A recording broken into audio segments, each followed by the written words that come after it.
नामस्मरण करूया.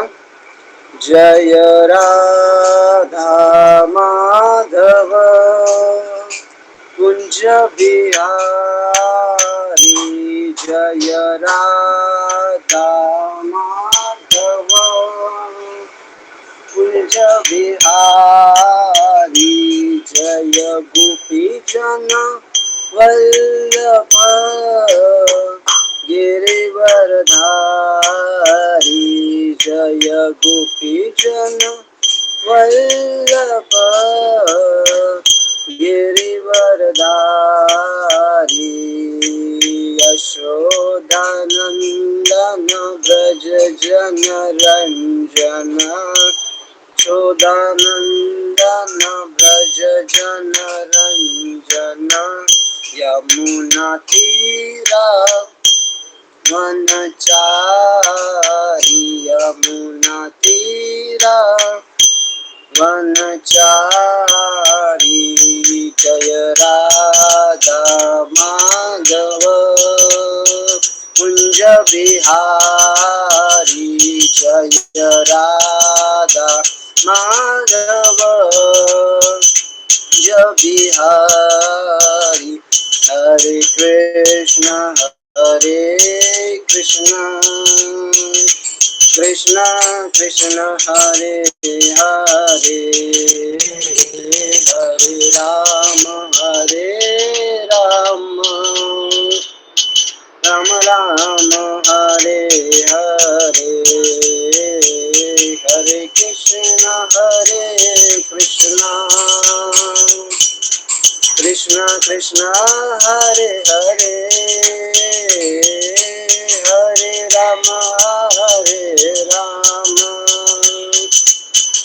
राम राम हरे हरे, हरे कृष्ण कृष्ण कृष्ण हरे हरे, हरे राम राम हरे हरे, हरे कृष्ण कृष्ण कृष्ण हरे हरे, हरे राम राम हरे हरे, हरे कृष्ण कृष्ण कृष्ण हरे, हरे राम राम हरे हरे, हरे कृष्ण कृष्ण कृष्ण हरे राम हरे हरे कृष्ण कृष्ण कृष्ण हरे हरे, हरे राम राम हरे हरे, हरे कृष्ण कृष्ण कृष्ण हरे हरे, हरे राम राम हरे हरे. जय राधा गोपीनाथ राधे, जय राधा गोपीनाथ राधे, जय सीताराम लक्ष्मण हनुमान, जय सीताराम लक्ष्मण हनुमान, जय गौरनिताय जय गौरनिताय जय गौरनिताय, जय जय प्रभुपाद जय जय प्रभुपाद, निताय गौर हरि बोल हरि बोल, निताय गौर हरि बोल, गौर निताय प्रेमानंदी. हरे कृष्णा. प्रार्थना करूया भगवंतांकडे. ओम अज्ञानतिमिरान्धस्य ज्ञानञ्जनशलाकया चक्षुरुन्मीलितं येन तस्मै श्रीगुरवे नमः. श्रीचैतन्यमनोभीष्टं स्थापितं येन भूतले स्वयं रूपा कदा मह्यं ददाति स्वपदान्तिकम्. वन्देऽहं श्रीगुरो श्रीयुतपदकमलं श्रीगुरून् वैष्णवांश्च श्रीरूपं साग्रजातातं सहगण रघुनाथावितं तं सजीवं सावद्वैतं सावधूतं परिजनसहितं कृष्ण चैतन्य देवं श्रीराधा कृष्ण पदान् सहगण ललितां श्रीविशाखान्वितांच. हे कृष्ण करुणा सिंधु दीनबंधु जगत्पते गोपेश गोपिकाकांत राधाकांत नमोस्तुते. तप्त कांचन गौरांगी राधे वृंदावनेश्वरी वृषभानुसुते देवी प्रणमामि हरिप्रिये. वाञ्छाकल्पतरुभ्यश्च सिन्धुभ्येव च पतितानां पावनेभ्यो वैष्णवेभ्यो नमो नमः। नमः विष्णुपदाय कृष्णपृष्ठाय भूतले स्वयं भूतले नमः विष्णुपदाय कृष्णपृष्ठाय भूतले श्रीमते भक्तिवेदांत स्वामी इति नामिने। नमस्ते सारस्वते देवे गौरवाणी प्रचारिणे निर्विशेष शून्यवादी पाश्चात्य देश तारिले। जय श्री कृष्ण चैतन्य प्रभु नित्यानंद श्री अद्वैत गदाधर श्रीवासादि गौर भक्तवृंद। हरे कृष्ण कृष्ण कृष्ण हरे हरे हरे राम राम राम हरे हरे। हरे कृष्ण। बघा मी विसरलो म्हणजे प्रभुपादांचं महामंत्र आहे ते म्हणजे बघा एवढे महिने झाले मी चॅन्टिंग करतोय या महामंत्राच्या जोरावर, परत परत आठवतोय वर्ष दिवसातून खूप वेळा म्हणतोय, तरी मी आता विसरलो पुढची लाईन काय म्हणजे बघा हे काय दाखवत आहे की सगळं काय भगवंत म्हणजे आपल्याला आठवायची आणि विसरण्याची की पाठच्या जन्मी काय झालंय हे विसरण्याची पण म्हणजे आपण विसरलोय की पाठच्या जन्मी आपण कोण होतो काय होतो हे विसरलोय, हे सर्व कोण करतायत? भगवंत करतायत. म्हणजे मी आता खूप महिने झाले ही लाईन म्हणतोय प्रभुपादांची, तरी असं आहे. ठीक आहे, म्हणजे लक्षात ठेवणं आणि विसरवणं हे सगळं भगवंत हे आपल्या हातात नाही. आपण म्हणून मी किती बायट करून जाईन आणि एन मोक्याच्या क्षणी आपण विसरतो. ठीक आहे, माफ करा मला. तर आपला टॉपिक आहे कर्म. तर कर्म आधी कर्म आपण म्हणतो कर्म चांगली कर्म केली पाहिजेत, हे केलं पाहिजे ते केलं पाहिजे. नक्की कर्म म्हणजे काय? कर्म म्हणजे अशी गोष्ट म्हणजे अशी जी आपण प्रत्येक वेळी करतो ते सर्व कर्म आहे. श्वास घेणं कर्म आहे, काहीतरी प्रसाद घेणं कर्म आहे, चालणं बोलणं ऐकणं सगळं कर्म आहे. समजलं? परत शांतपणे बसणं हेही देखील कर्म आहे. म्हणजे कोणी म्हटलं की कर्म म्हणजे पुढे टॉपिक येणार आहे आपला की कर्म जर आपल्याला थांबवायचे असतील, हे कर्माचे जन्म मृत्यूचा फेरा जर थांबवायचा असेल तर आपल्याला कर्म स्टॉप करायचे आहेत, असं पुढे येणार आहे आपल्याला. आताच आपण कव्हर करणार.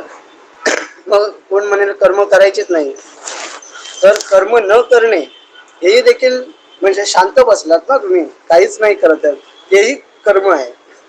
म्हणजे आपण ज्या ज्या ह्या ह्याच्यात आहोत, शरीरात आहोत, त्या ह्याच्यात या शरीरामध्ये कर्म थांबवणं हे होऊच शकत नाही, इम्पॉसिबल आहे. आणि भगवंत पण भगवद्गीतेत असं सांगतात की इकडे जो जन्माला आहे त्याला म्हणजे मनुष्य जन्मामध्ये तरी की त्याला कर्म करणे हे भाग आहे. त्याने काही नाही केलं तरी ते कर्म होत आहे, ते पण कर्मच आहे, काही न करणे. मग कर्माची आधी सुरुवात कशी होते? म्हणजे म्हणजे ही आपली आधी सुरुवात कशी झाली कर्म करायला? म्हणून कर्माची आधी सुरुवात कशी होते? कर्माची सुरुवात होते अविद्या. अविद्या म्हणजे इग्नोरन्स, माहितीचा अभाव असणे. अविद्या, जसं मी गेल्या लेक्चरला ही एक एक्झाम्पल दिलेलं की मायादेवी काय करते, पहिलं जसं आपण थिएटर मध्ये गेलो तर थिएटर मध्ये पहिलं काय केलं जातं, लाईट ऑफ केलं जातं पूर्ण. म्हणजे काय, आता तुम्हाला काहीच दिसत नाहीये, म्हणजे आता काय इग्नोरन्स आहे, तुम्हाला काय खरं आहे ते दिसत नाहीये, आजूबाजूला काय आहे, कारण तिकडे सगळीकडे काळोख आहे, अंधार आहे, ज्ञानाचा अंधार असा मी इकडे संदर्भ घेतोय की अंधार आहे. आणि नंतर एक इन्फॉर्मेशन प्रोजेक्टर लावला जातो समोर आणि आपल्याला तिकडे मूवीज दिसते थिएटर मध्ये, पण ती खरी असते का? नाही. म्हणजे अशी इन्फॉर्मेशन फीड केली जाते आपल्याला की जी खरी नाहीये, पण आपण ती मूवी बघता बघता आपण त्याच्यामध्ये आनंद दुःख, म्हणजे जर हिरोला आनंद झाला, हिरोईनला आनंद झाला, त्याच्या फॅमिली मेंबर्सला की आपण पण आनंदी, आणि त्याच्यात जर काही वाईट झालं तर आपण पण इकडे दुःखी होतो. असा इमोशन्स आपले तयार होतात मूवी बघता बघता. आपल्याला माहिती आहे ती खोटं आहे तरी पण आपण त्याच्यात एवढे गुंतून जातो. तेच आहे मायादेवीचं काम. तसंच कर्म, त्याचमुळे कर्म तयार होतं की जेव्हा अविद्या तयार होते, म्हणजे अविद्या येते, नॉलेज आपल्याला खरं रिअल काय आहे याच्यापासून आपण जेव्हा वंचित होतो भगवंतांपासून वंचित होतो तेव्हा अविद्या. आणि मग इकडे इकडे आपण का आहोत, या शरीरामध्ये मी काय आहे, तर ती जी कर्म केली आहे ती फेडायला मला हे शरीर भेटलेलं आहे. म्हणजे जी माझी ऑलरेडी कर्म आहेत, आपल्याला जे शरीर भेटतं ते का भेटतं, की जे आपली कर्म ऑलरेडी आहेत ते फेडण्यासाठी शरीर दिली जातात. म्हणजे आता तशीच त्यानुसार, म्हणजे ज्यानुसार आपली इच्छा असणार कर्मांच्या याच्यावर, मग त्यानुसार आपली शरीर वेगवेगळी आपल्याला भेटत जातात. म्हणून आपण आता इकडे आहेत, इकडे आपला जन्म झालाय, कारण इकडे आपलं ती कर्म आहे. मग अविद्या, त्याच्यामुळे अविद्येमध्ये आपण काय करतो, काहीतरी डिझायर्स वगैरे. म्हणजे आता समजा आपल्याकडे अविद्या म्हणजे काय, इग्नोरन्स आहे, आपल्याकडे नॉलेज नाही आहे काय खरं आहे काय खोटं आहे. मग जे आपल्याला दिसतंय, जे जे आपल्याला प्रोजेक्टर मध्ये थिएटर मध्ये दिसतंय ते आपण खरं मानतोय, असा विषय होतो. म्हणजे जेव्हा आपल्याला इग्नोरन्स असतो, नॉलेजचा अभाव असतो, जेव्हा आपण स्पिरिच्युअलिटी म्हणजे स्क्रिप्चर्स वाचत नाही, तेव्हा नॉलेजचा अभाव तयार होतो. आणि मग जे आपल्याला दिसतं ते आपण खरं मानायला लागतो. जे हाच विषय चालू आहे. आपण एवढी लेक्चर आता घेतले की सगळेजण इग्नोरन्स मध्ये जगतायत. काय खरं आहे, कुठे आनंद आहे, हे कोणालाच माहिती नाहीये. हे काय अविद्या आहे. आणि अविद्यामुळे जे त्यांना दिसतंय ते खरं मानतायत. आणि ते खरं मानलं, समोर जे दिसतंय, की मग तो जर आनंदी असेल हिरो, तर मी तसं करेन की मी आनंदी होईन. बघा ते गाणं लागतं कुठचं ते, इश्क वाला लव. हा, म्हणजे पाहिलं असेल मी, जेव्हा आता मी 1-1.5 वर्ष काय मूवी तेवढे बघितले नाही, पण जेव्हा बघायचो तेव्हा हा पिक्चर जरा फेमस झालेला. तर त्याच्यात काय दाखवलं की जी माताजी आहे, जी हिरोईन आहे, तर ती छोटे छोटे कपडे घालून एकदम बर्फाळ प्रदेशामध्ये डान्स करतायत. आणि जे त्यांचे जे पार्टनर आहेत मग ते एकमेकांबरोबर डान्स करतात छोटे छोटे कपड्यांमध्ये. पण खरोखरचे आपण जर आपल्या इकडे थंडी जरी पडली तरी आपण चादर घेतो, स्वेटर घालतो, हे सगळं पॅक करून कुडकुडत असतो, बरोबर ना. मग विचार करत तिकडे ते हाफ चड्डी म्हणजे छोट्या कपड्यांमध्ये कसे काय डान्स आणि लव करत असतील, थंडी लागत नसेल का. म्हणजे आपण जर तसं करायला गेलो तर आपलं काय होणार आहे तिकडे, बरोबर ना. हीच अविद्या आहे की आपल्याला वाटतं तसं आपण केलं, पण आपण काय विचार करतो तसं मला करायला पाहिजे कारण तिकडे आनंद आहे असं.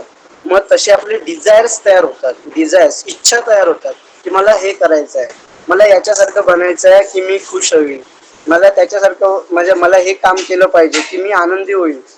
मग अशा डिझायर्स म्हणजे पहिले अविद्या, त्यानंतर डिझायर्स आले, आणि त्या डिझायर्स फुलफिल करायला आपल्याला कर्म करावं लागतं, काम करावं लागतं, काहीतरी करावं लागतं की जेणेकरून आता जर हिमाचल प्रदेश बर्फाळ प्रदेशात जायचं आहे आपल्याला तर पैसा कमवावा लागेल, त्याच्यासाठी पैसे लागतं जायला, बरोबर ना. पार्टनर पण शोधावा लागेल लागतील, मोर जास्त अजून जास्त कर्म करावी लागतील.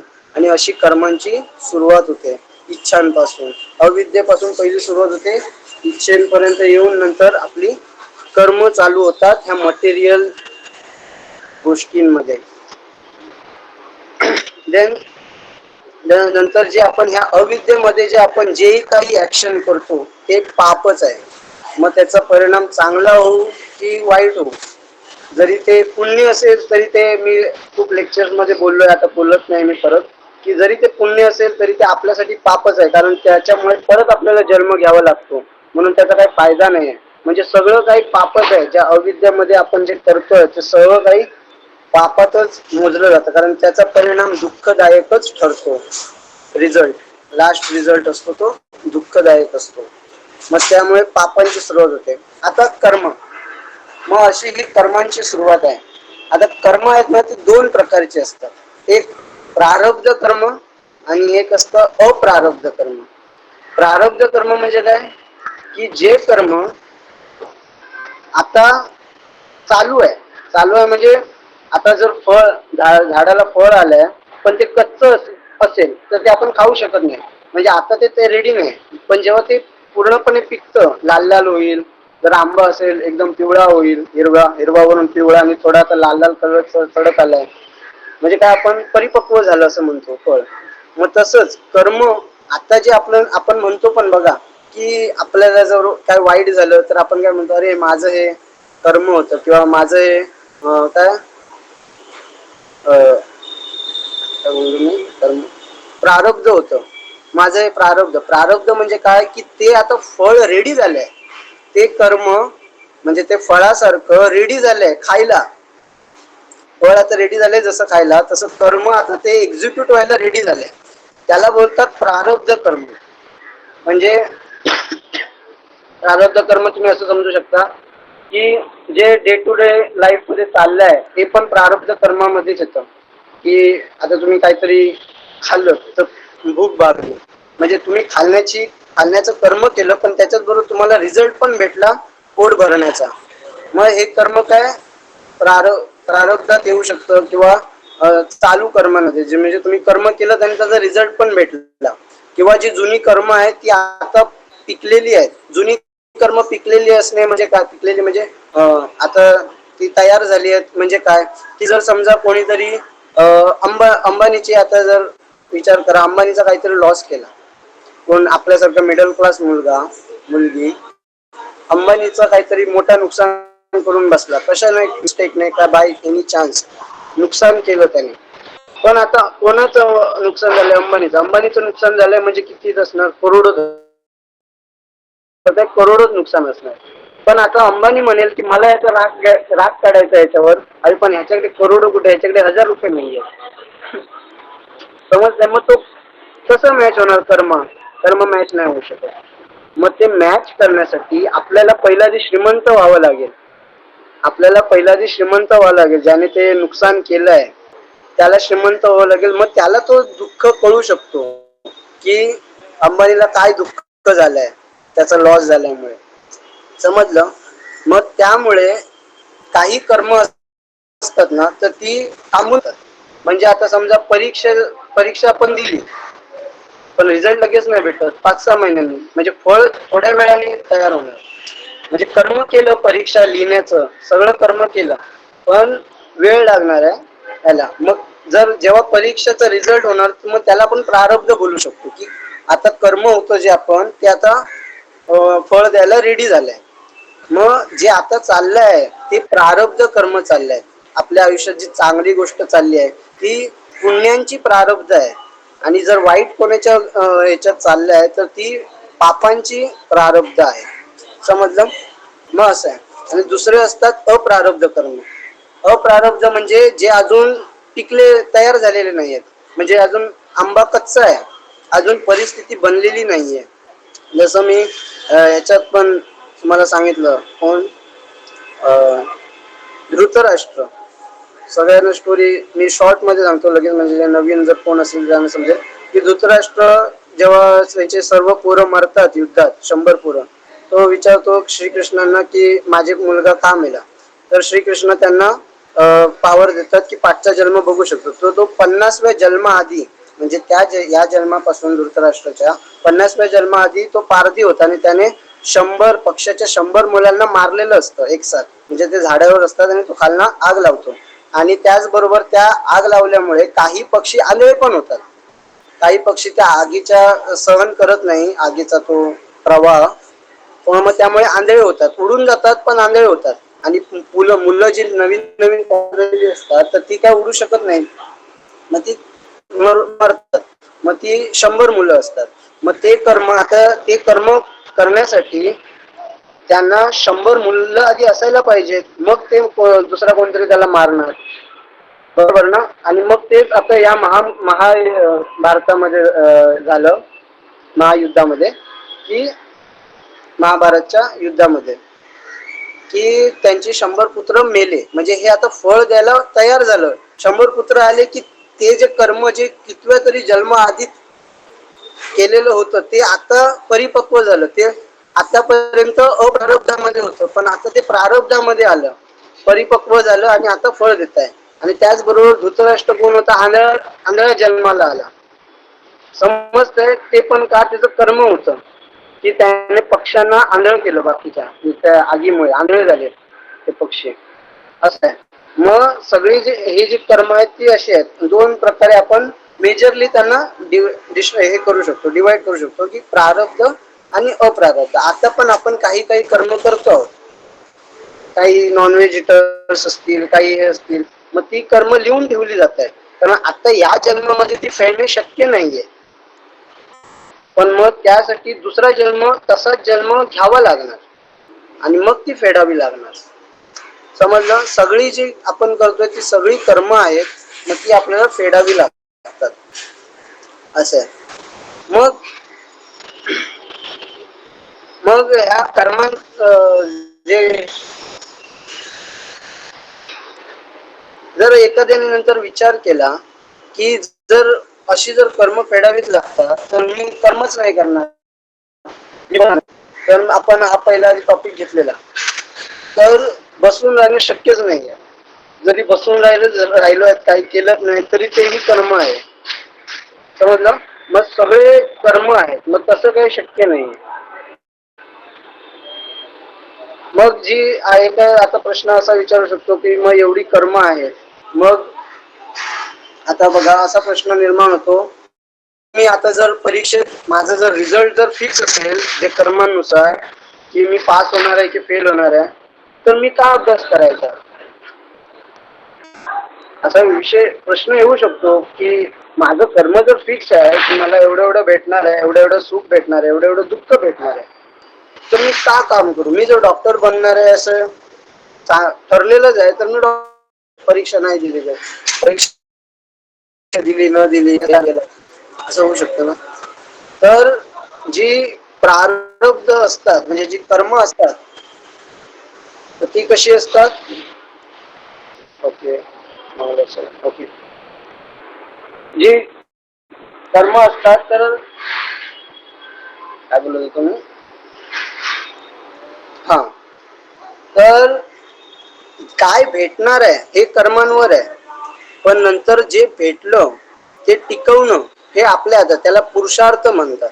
म्हणजे कोणतरी बोलेल की मी कर्मच नाही करणार, मला जर काय भेटणार आहे ते फिक्स आहे, तर तसं नाहीये. फिक्स आहे, तुम्हाला काय भेटणार आहे ते फिक्स आहे. तुम्ही किती पण मेहनत घेतली, किती काय केलं तरी किती तुम्हाला आनंद भेटणार आहे, किती दुःख भेटणार आहे हे ऑलरेडी फिक्स आहे. पण एकदा तुम्हाला भेटलं तर ते टिकवणं हे तुमच्या हातात आहे. कारण भेटणं न भेटणं हा प्रारब्धाचा विषय आहे, पण नंतर ती गोष्ट टिकवणं, त्याच्यात अजून म्हणजे जर समजा कोणाला जॉब जर कोणाला पाहिजे तर जॉब भेटणं न भेटणं हा प्रारब्धाचा विषय आहे, पण तो जॉब टिकवून त्याच्यात प्रोग्रेस करणं हा नंतर कर्मांचा विषय, पुढे येणाऱ्या कर्मांचा विषय बनतो. म्हणजे ते आता कर्म संपलं, पण त्याच्या पुढे नवीन कर्म तयार करणं किंवा त्याच्यात अजून काही ना काही ऍड करणं हे आपल्या हातात असतं. मग त्याला पुरुषार्थ म्हणतात. समजलं? मग हे पुरुषार्थ म्हणजे आपल्याला 4 असे पुरुषार्थ म्हटले जातात: धर्म, अर्थ, काम आणि मोक्ष. समजलं? धर्म म्हणजे जो धर्म आहे आपला तो फॉलो करणे. या कलियुगातला धर्म काय आहे? भगवंतांचं नामस्मरण करणे. या कलियुगातला धर्म आहे, त्याने आपण लिबरेट होऊ शकतो, हा धर्म आहे. मग धर्म करणे, अर्थ म्हणजे पैसा, म्हणजे जो इकडे लागणार आहे. काम म्हणजे इच्छांना पूर्ण करणे आणि इच्छांना पूर्ण झाल्या की नंतर मोक्ष असं. पण याच्यातील आपण कसं आहे, याच्यात नियम काय आहेत की धर्म आणि मोक्ष आहे ना, यांना पुरुषार्थांमध्ये टाकलेलं आहे. म्हणजे याच्यासाठी आपल्याला प्रयत्न करायचे आहेत, परत परत प्रयत्न करायचे आहेत धर्म आणि मोक्ष प्राप्त करण्यासाठी. जर कोणाकडे धर्म नाहीये तर तो प्राप्त करण्यासाठी आपल्याला प्रयत्न करायचे आहेत. आणि अर्थ म्हणजे पैसा आणि इच्छा पूर्ण होणे हे आपल्याला प्रारब्धावर सोडून द्यायचं आहे, की आपल्याला भेटणार न भेटणार कर्मांवर सोडून द्यायचं आहे. म्हणजे समजलं? धर्म म्हणजे काय? भगवंताची सेवा करणं वगैरे सर्व, आणि मोक्षाची प्राप्ती करणं यासाठी आपल्याला प्रयत्न करायचा आहे. आणि अर्थ आणि काम म्हणजे पैसा कमवणं आणि इच्छा पूर्ण झाल्यात नाही झाल्यात ते आपल्याला कशांवर सोडून द्यायचं आहे? आपल्या कर्मांवर सोडून द्यायचं आहे. समजलं? पण आपण याच्या अपोजिट करतो. आपण पैसा आणि इच्छापूर्ती या 2 गोष्टी करतो आणि धर्म आणि मोक्ष हे आपण सोडून देतो की अरे मी आता कामाला जातो ना तिकडे, तिकडे ते सांगतात म्हणजे मी एकाला सांगत होतो असं असं असं असं असतं इस्कॉन बद्दल. नाही रे, आता तुझा कसं तुझा इच्छा आहे मनातली म्हणून तू तिकडे जातोय. माझी अजून तेवढी इच्छा नाहीये, माझी इच्छा दुसरीकडे आहे म्हणून मी तिकडे आहे. म्हणून मी इस्कॉनला जात नाही, मी म्हणजे भक्ती नाही करत असं असं मला तो वगैरे तो व्यक्ती सांगायला लागला. म्हणजे त्यांनी काय सगळं आहे ना हे अर्थ की धर्म आणि मोक्ष हा कर्मांवर सोडून दिला. इच्छा होणार तेव्हा मी करीन, तेव्हा मग सगळं होणार असं नाहीये. आपल्याला अर्थ आणि काम ह्या गोष्टी यांच्यावर सोडून द्यायच्या आहेत आणि धर्म आणि मोक्ष यांच्यासाठी पूर्ण प्रयत्न जरी आपल्याकडे नसतील ते तर त्याची इच्छा तयार करा, कारण त्यानेच आपण सुखी होऊ शकतो. समजलं? मग असं आहे. मग ह्या पर्पज काय आहे, म्हणजे हा जो कर्म बनवलंय एवढं भगवंतांनी सगळं बनवलंय. कर्म कोणतरी तिकडे डायरी मेंटेन करतोय आपण किती काय करतोय, किती किती पाप केली, किती पुण्य केलं. हा, तर मग याचा पर्पज काय, कर्म का भगवंतांनी का आणलेली आहे, तर कर्म आणलेली आहेत लेसन शिकवायला. Purpose is give us lesson, म्हणजे शिकवायला की कसं वागलं पाहिजे, कसं काही केलं पाहिजे. समजलं? हे शिकवण्यासाठी. जर समजा आपण जर आता कोणाबद्दल आता बघा, जे मी नॉनव्हेज इटर्स बद्दल बोलतो, कोण असेल तर त्यांची मी माफी मागतो. जर नॉनव्हेज इटर्स आहेत ते कोणाला तरी मारून खातायत, पण ज्याला मारतायत ना त्याला काय दुःख झालंय हे त्यांना समजतंय का? म्हणजे मी हे एक्झाम्पल दिलेलं आहे पहिलं पण, की जर समजा आपल्याला जर विंचू चावलाच नाहीये, मला एखाद्याला चावलंय, मग त्याला माहितीये की विंचू चावणं काय होतं. मला नाही माहितीये कारण मला चावलंच नाही. समजलं? पण त्या विंचवाला माहितीये का त्याने ज्याला चावलंय त्याला काय पीडा झाल्यात, यातना झाल्यात? नाही. मग त्याच्यासाठी त्याला मनुष्याच्या जन्मात घ्यावं लागेल. आणि म्हणजे प्राण्यांसाठी ते अप्लाय नाही होत, हे आपण पुढे बघणार आहोत, पण मी एक्झाम्पल देतोय. मग मग त्याला मनुष्याचा जन्म घेऊन जर त्याला जर कोण दुसरा विंचू चावला तर त्याला समजणार आहे की किती यातना होत आहेत. मग समजा आपण कुठचं तरी काम करतो आहोत, कुठचं तरी कर्म करतो आहोत ज्याने दुसऱ्याला आनंद कुठचाही अनुभव होतोय, पण त्यामुळे आपल्याला ते समजणार नाही, आपण त्याच्यामध्ये इन्व्हॉल्व नाही आहोत ना. आपण त्याला देतो आहोत त्या पीडा किंवा आनंद देतो आहोत, मग त्यामुळे आपल्याला अनुभव नाही. जसा रसगुल्ला आहे तर मी कधी खालाच नाही तर मला समजणार नाही, असं आहे. मग कर्मांचं काम काय आहे की आपल्याला ते शिकवतात की कसं जगायला पाहिजे, त्याच्यासाठी कर्मांचा उद्देश आहे. समजलं? मग असं आहे की सांगितलं जसं की शिकवणं त्याच्यासाठी. मग आता 3 प्रकारचे इकडे जण शिकणारे असतात, म्हणजे 3 प्रकारचे म्हणजे क्लासेस मध्ये डिवाइड करू शकतो आपण त्याला. 3 प्रकारचे क्लास असतात असे, म्हणजे जे पर्सन शिकतात ना, जे शिकतात काहीतरी, मग त्यांचे 3 क्लासेस असतात. पहिला जो वे असतो शिकण्याचा, तो शिकण्याचा काय असतो, बाय हिअरिंग. म्हणजे मी काहीतरी ऐकलं आहे, मी काहीतरी वाचलं आहे, म्हणजे मला कुठून तरी समजलं आहे, माझ्या कानात आलंय, माझ्या डोळ्यांनी म्हणजे वाचून आत गेलंय, मी ऐकलंय ते. समजलं? फक्त ऐकून, हा ऐकलंय आणि मग मला समजलं की इकडे दुःख आहे, इकडे पीडा आहे, तिकडे यातना आहे, किंवा इकडे सुख आहे, इकडे दुःख आहे, हे मला समजलं. हा झाला फर्स्ट क्लास, सगळ्यात फर्स्ट क्लास, की मी ऐकलं आणि मी सुधारलो. म्हणजे मी ऐकलं की हे करणं योग्य आहे, हे करणं अयोग्य आहे, मग मी योग्याची बाजू घेतली, मी फक्त ऐकून. पण काही लोक सेकंड क्लास वाले असतात, ते ऐकून थांबत नाही, ते पुढच्या क्लासमध्ये जातात. सेकंड क्लासमध्ये काय की काहीतरी बघतात ते, म्हणजे ऐकलेलं मी, पण आता दुसऱ्या बरोबर ते घडलं पण. मी ऐकलेलं की अशी अशी गोष्ट करून दुःख भेटतंय, अशी अशी केल्यावर दुःख भेटतं, पण ऐकलेलं ना, पण त्याला समजलं नाही. पण आता मी दुसऱ्यांना करताना ते बघितलं आणि त्याला पण मी बघितलं की तो दुःखात आहे. हे काय ऑब्झर्वेशन, हा सेकंड क्लास होतो, म्हणजे शिकण्याचा सेकंड क्लास. आता काही लोक त्याच्यावर पण नाही थांबत. काही लोकांना नाही ऐकलं, नाही समजलं, नाही बघितलं, दुसऱ्यांबरोबर होतंय, दुसऱ्यांबरोबर घडतंय, तरी पण सुधारणा नाही. आता थर्ड क्लासवाली लोक, जे आपण आहोत थर्ड क्लास. बरोबर ना? की ऐकलं नाही समजलं, बघितलं दुसऱ्यांचं नाही समजलं, आता एक्सपिरियन्स, स्वतः एक्सपिरियन्स करणार तेव्हा मला समजणार. हा झाला तिसरा क्लास लोकांचा. थर्ड क्लास म्हणजे वाईट नाही, तिसरा क्लास, असं कोणतरी वाईट म्हणेल. तिसरा क्लास झाला की पहिलं ऐकलं नाही समजलं, ऑब्झर्व केलं दुसऱ्यांना नाही समजलं, पण आता मला आता स्वतः एक्सपिरियन्स करायचं, मग तेव्हा मला समजलं. म्हणजे एखादा चोर आहे, त्याला चोरी करणं वाईट आहे सांगितलं नाही समजलं, त्याने बघितलं की दुसरा चोर चोरी करतो आणि पोलीस त्याला दांडे मारत घेऊन गेले, नाही समजलं बघून पण. आता तो तिसरा, आता तो स्वतः चोरी करून बघतोय आणि मग त्याला स्वतःच्या म्हणजे याच्यावर पडतायत फटके, तर त्याला नंतर समजतं. असे तीन प्रकारचे म्हणजे जो माणूस शिकत असतो त्याला हे तीन वेज असतात, तीन प्रकारचे माणसं असतात. मग असं कर्म हे शिकण्यासाठी मग असा विषय बनतो. तर आपले एवढे कर्म आहेत, एवढे अनादि युग झालेत, आपले जन्म एवढे झाले आहेत की आपलं कॅल्क्युलेटर सोडा, आपली नंबर सिस्टीम बंद पडेल पण आपल्याला तो नंबर भेटणार नाही, एवढी कर्म झालेली आहेत. मग एवढे कर्म काय म्हणजे एवढे कर्म ऑलरेडी आहेत आणि आता पण आपण काही ना काही कर्म करतो, म्हणजे नवीन नवीन कर्म तयार होत आहेत.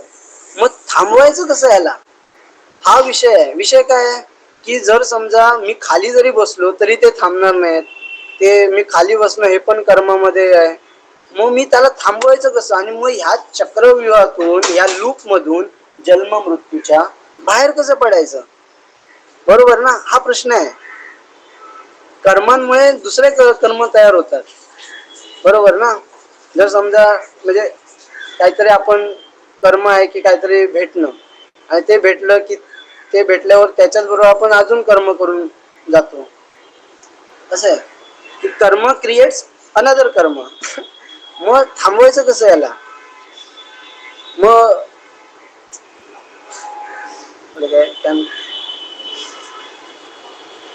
मग याला थांबवायचं कसं, तर शास्त्रामध्ये असं आहे की म्हणजे कर्म आहेत ना, कुठचे कुठचे कर्म अफेक्ट होत नाही. असे नाहीत की सगळे कर्म कर्म असतात, म्हणजे सगळे कर्म कर्म असतात पण त्याच्यातील काही कर्म रजिस्टर होत नाही, असं बोलू शकतो आपण. की जरी आपण ते केलं ना तरी ते कर्मांमध्ये काउंट होत नाही, जरी आपण ते ऍक्टिव्हली केलं, जाणून बुजून केलं, कर्मांमध्ये काउंट होत नाही. असे काही कर्म असतात. मग त्या कर्मांवर आपल्याला भार द्यायचा आहे. मग त्याच्यामुळे काय होईल, आपले जे आता नवीन नवीन कर्म तयार करणार ना, ते आपले स्टॉप होऊन जातील, ते थांबतील. ऍटलिस्ट जुने आहेत ते आपण आणि नवीन आहेत ते त्यांना तरी आपण थांबवलेलं आहे, काही वेळा तरी थांबवलेलं आहे, असं आहे. मग अशी कुठची कर्म आहेत की जी आपण केली तरी कर्म लागत नाही त्याचं, अशी कुठची कर्म आहेत, हा प्रश्न. मग मग जेव्हा आपण लहानपण असतो ना, म्हणजे अशी एक स्टोरी आता मला स्पॉन्टेनियसली आठवली. अशी स्टोरी एक मी ऐकलेली की एक हे असतात, म्हणजे ऋषी मुनीच असतात. मग त्यांना एक मृत्यूनंतर दुसरा जन्म घ्यावा लागतो, म्हणजे त्यांचं एक काहीतरी कर्म असतं, पण ते साधू पुरुष असतात. मग त्यांना सगळं लक्षात असतं, पाठच्या जन्मी वगैरे मी काय काय केलेलं वगैरे.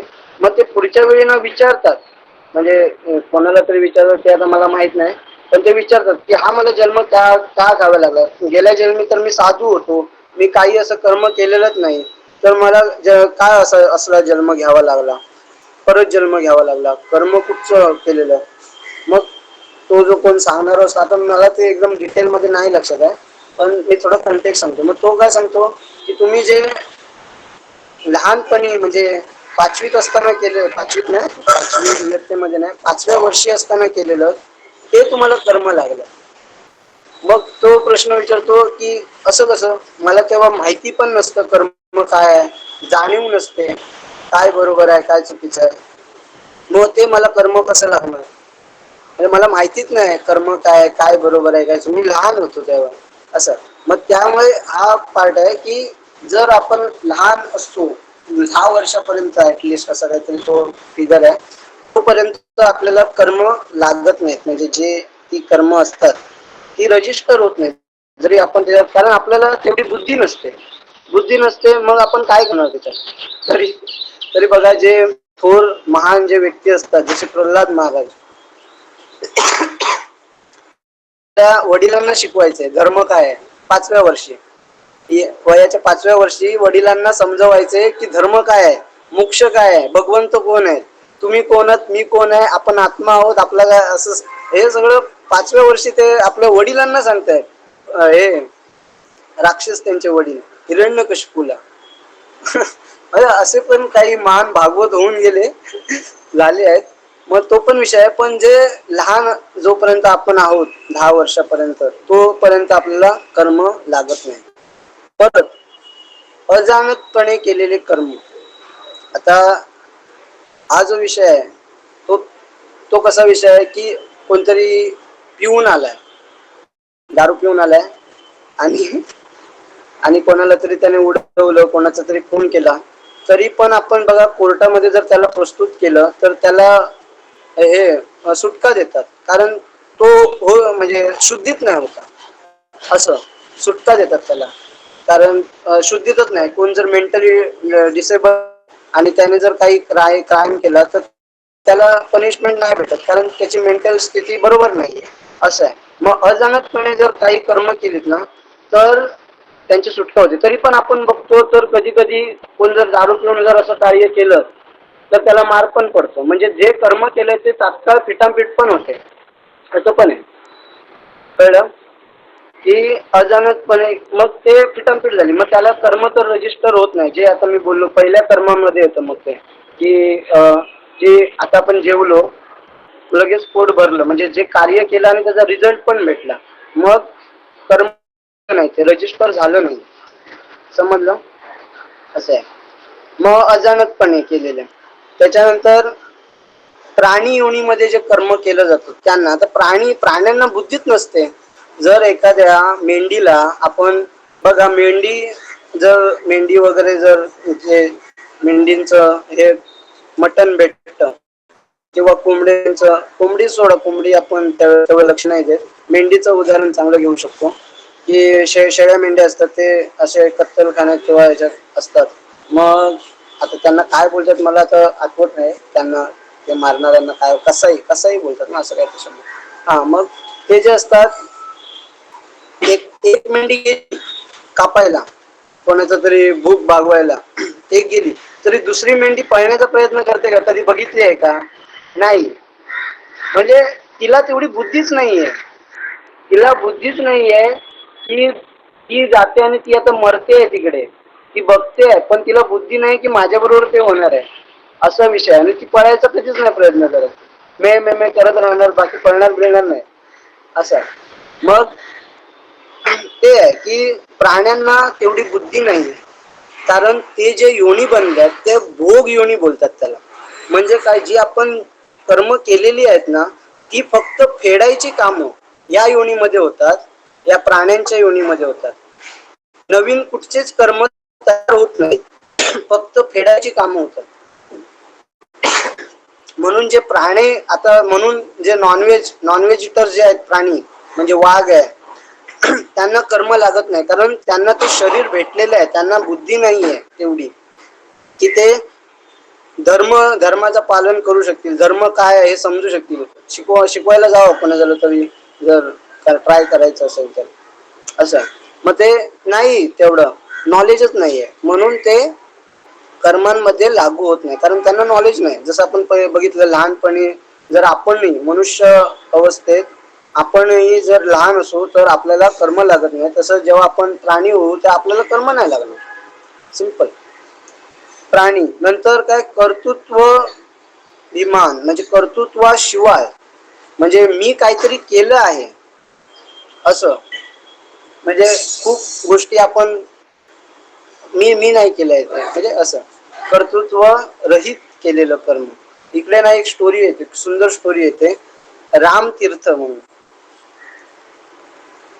काय, रामतीर्थ. आता हे इस्कॉनशी वगैरे असे कनेक्टेड नाही आहेत, पण ते एक सेंट होते, संत होते, एक थोर पर्सनॅलिटी असे होते. तर रामतीर्थ हे अमेरिकेला गेले होते, अमेरिकेला गेले होते. आणि ते आपल्या इंडियन वेशभूषेत आणि जे भगवे असे घालतात त्या अवस्थेत होते, म्हणजे पूर्ण धोती वगैरे असेल असे अशा अवस्थेत. मग तिकडचे ना जे जे जेव्हा जात होते त्यांच्या घरी, मग तिकडे ना काही अमेरिकन्स जे पोरं असतात किंवा तिकडे जे पर्सन्स होते, तर ते पाहून ना त्यांना हसायला लागले, त्यांची टिंगल करायला लागले, त्यांना चिडवायला लागले. त्यांना चिडवायला लागले. ते घरी आले, मग जिकडे ज्यांच्याबरोबर ते राहत होते, म्हणजे ती त्यांची खरी फॅमिली नसते, पण ते त्यांच्याबरोबर राहत होते थोड्या वेळासाठी. अमेरिकेला तर कोण नाही, मग असं असं ते राहत होते. मग ज्यांच्याबरोबर राहत होते ते त्यांच्या घरी येतात, घरी येतात आणि प्रसादाचा सर्वांचा टाइम होतो. मग ते घरी येतात, प्रसाद घ्यायला बसतात आणि नंतर ना स्वतः हसायला लागतात. म्हणजे असे स्वतःवरच म्हणजे असतायत, स्वतः बरोबरच असतात, दुसऱ्यांना काय सांगत नाही. मग तिकडे जे ज्यांच्यावर राहत असतात, मग ते विचारतात काय काय झालं, असं काय असतात वगैरे. मग ते सांगतात की आज ना मी जेव्हा इकडे येत होतो, घरी येत होतो, तेव्हा आज मला काही म्हणजे माणसं भेटली आणि ती माझ्या म्हणजे त्यांचं नाव होतं रामतीर्थ, पण ते स्वतःला राम म्हणायचे, राम. ते माझ्यावर हसायला म्हणजे रामवर माझ्यावर असं बोलले नाही, ते काय बोलले ते त्यांना सांगताना जिकडे राहत होते त्यांना सांगताना की ते रामवर हसायला लागले, रामची टिंगल उडवायला लागले. आणि मी पाहत होतो की राम तू तितर बितर झालेला आहे, तू घाबरलेला आहे त्यांना पाहून. आणि मी हे सगळं बघतोय आणि मी त्यांना पण बघतोय की जे त्याची टितळ म्हणजे टिंगल करताय, मी त्यांना पण बघतोय. मग ज्यांना ते सांगतायत ही स्टोरी, म्हणजे त्यांच्या ज्यांच्या घरी राहतात, ते विचारत पडले हे असे काय बोलतायत, हे म्हणजे कुठचं म्हणजे यांचं मानसिक संतुलन वगैरे असं बिघडलं नाही ना, हे काय बोलतायत. मी पाहत होतो, म्हणजे ते स्वतःला राम म्हणत होते, स्वतःला स्वतःला नाही, स्वतःच्या शरीराला, स्वतःच्या शरीराला राम म्हणत होते. आणि मी म्हणजे कोण, आत्मा. मी आता हे आपलं शरीर टेम्पररी आहे, म्हणजे मी हे शरीर नाही आहे. आपण खूप लेक्चर्स मध्ये डिस्कस केलं आहे, मी हे शरीर नाही आहे, मी काय आत्मा आहे. आणि हे आत्मा मी आहे आणि माझं हे शरीर आहे, आणि ह्या शरीराचं नाव राम आहे, असा विषय. म्हणजे आपण बघा, जर कोणत्या घरी जर डेथ होते, मृत्यू होतो, तर आपण त्याला तर नावाने कधी कधी हाक नाही मारत, आपण काय बोलतो, ही डेड बॉडी आली, डेड बॉडीला घेऊन चला. नाव पण निघून जातं, जेव्हा जेव्हा आत्मा सोडून जातो ना, नाव पण निघून जातं त्या बॉडी, म्हणजे आपण बॉडी म्हणतो, ही ह्या बॉडीला घेऊन चला. असं. मग ते काय म्हणत होते की मी पाहत होतो आणि रामवर, त्या शरीरावर ते हसत होते, ते बाकीचे जे व्यक्ती होते ते हसत होते. आणि हे जे हा जो राम आहे तो घाबरला त्यांना बघून, तो थोडा डळमळीत झाला असं. आणि नंतर त्यांना ते समजलं नाही, कोणाला ज्यांना ते सांगत होते त्यांना तेवढं हायर लेवलचं म्हणजे आत्म्याच्या लेवलचं त्यांना तेवढं ग्रॅप झालं नाही ते ज्ञान. मग हे काय बोलतात, त्यांचं मानसिक संतुलन ठीक आहे ना, पिऊन वगैरे असं पिऊन असा विषय नाही, पण असं काही नाही ना. मग असं मग जे रामतीर्थ आहेत ते सांगतात माझं मानसिक संतुलन बरोबर आहे, तुमचं मानसिक संतुलन चुकीचं आहे, की आपण हे शरीर नाही आहोत, आपण आत्मा आहोत. बघा, आपण असंच ना खूप गोष्टींना आपण काउंटर करू शकतो, समजलं. जर आपल्या बरोबर काही जर वाईट घडलंय ना, घडतंय काहीतरी होतंय आपल्या बरोबर होते, तर आपण सहन करायला शिकायला पाहिजे, समजलं. जर कोण काहीतरी बोलला, अरे मला नाही बोलला. एके दिवशी काय झालेलं, एक डिवोटी बरोबर मी येत होतो, एक डिवोटी बरोबर येत असताना म्हणजे ट्रेन मध्ये जो दुसरा नॉन डिवोटी आलेला बाजूला बसलेला होता, तर त्यांच्याशी आमचं म्हणजे भांडणं झाले, त्या माझ्या मित्र फ्रेंड डिवोटीशी आणि दुसऱ्यांशी त्यांची भांडणं झाली. आणि मग ते एकमेकाला शिवीगाळी, म्हणजे त्याने सुरुवात केली, तो दुसरा होता नॉन डिवोटी होता, त्याने शिवीगाळी द्यायला सुरुवात केली.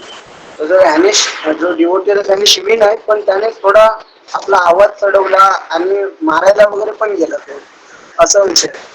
पण नंतर आमचं नंतर डिस्कशन नंतर पुढे नंतर मी म्हणजे म्हणजे मी हा लेसन तेव्हाच रीड करत होतो त्या टायमाला. आणि म्हणून मला हे लक्षात होतं, तर मला ते क्लिक झालं. मग मी त्यांना बोललो, तुम्हाला तो व्यक्ती तुम्हाला काय बोलला, म्हणजे शिवीगाळ म्हणजे तुम्हाला काय बोलला, तर नंतरचा विषय, जेव्हा सगळं भांडणं झाल्यानंतर वापस आम्ही ट्रेनमधून उतरून गेलो, तेव्हाचा विषय. तर ते प्रभूजी बोलायला लागले मला की त्याने मला शिवी दिली. म्हणून नंतर मी भडकलो जास्त. मी त्यांना बोलतोय ह्या कंटेक्स्ट मध्ये, मी पण ते वाचलेलं तेव्हाच 1-2 दिवसाच्या आसपास. मग वाचलेलं मी त्यांना म्हणतोय, तुम्हाला थोडी शिवी दिली त्याने, तुमच्या शरीराला शिवी दिली.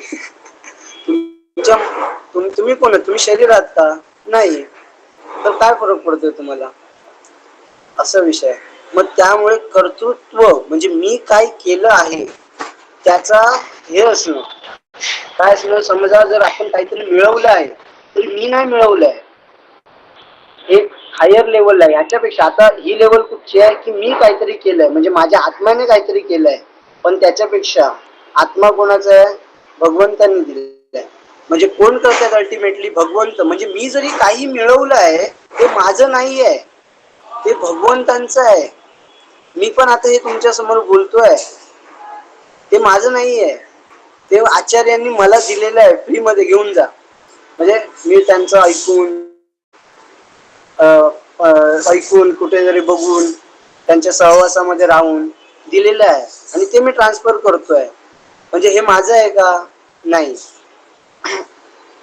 समजतंय? मग त्यामुळे काय होतात, मीपणा जातो आपला, की मी नाहीये. मग त्यामुळे अहंकार होत नाही. या कर्माच्या गोष्टी आहेत सर्व, की अशामुळे जर मी हे केलेलंच नाहीये, जर हे सगळं भगवंतांनी केलं आहे, तर मला हे फेडायची गरज आहे का? नाही. मग ते कर्म बनणार का? नाही. मग कर्तृत्व रहित कर्म, मी केलेलं नाही. खूप वेळा म्हणजे एक आमचे आचार्य सांगत होते, हे गुरु लेक्चरला, की खूप वेळा ना, म्हणजे मी नाही, म्हणजे ते सांगत होते, लेक्चर्सला वगैरे जातो ना, ते दंडवत करतात खूप सारे डिवोटी, त्यांना बघतात. कारण ते ब्रह्मचारी असणार, म्हणजे जे ते ब्रह्मचारी आहेत, ते खूप वर्ष मंदिरामध्ये सेवा करतायत, बरोबर ना. मग त्यांचं जे ही आहे, काय म्हणतात ती, म्हणजे ज्यांची जी रिस्पेक्टची जी लेवल आहे, बाकीचे त्यांना रिस्पेक्ट देतात ती हाय आहे. म्हणजे त्यांना बघितलं पूर्ण दंडवत करतात लोक त्यांना, असं. मग पण ते काय सांगतात लेक्चर मध्ये, की हे मला दंडवत नाही करत आहात तुम्ही, माझं काही नाही याच्यात. मला आमच्या आचार्यांनी सगळं हे दिलं, त्यांचं आहे, माझं काही नाहीये. मला त्यांच्याकडून मिळालं, ते त्यांचं आहे, त्यांनी सर्व केलं आहे, त्यांनी सगळं हे नॉलेज लिहिलं, सर्व हे केलं, आणि मला कुठे ट्रान्सफर करण्यासाठी, जसं पोस्टमन दुसऱ्या, म्हणजे एक लेटर दुसऱ्याला देतो, मग पोस्टमनचा काय व्हॅल्यू असते का? नाही. तसं म्हणजे हे दंडवत करतायत, ते जरी दिसताना मला करतायत, पण ते मला नाही करत आहेत, ते त्यांना करतायत. कारण जर ते ज्ञान नसतं माझ्याकडे, तर त्यांनी मला दंडवत केलं असतं का? बरोबर. असा विषय आहे. म्हणजे हे माझं आहे का? हे मला रिस्पेक्ट करतायत का? नाही, त्या ज्ञानाला रिस्पेक्ट करतायत.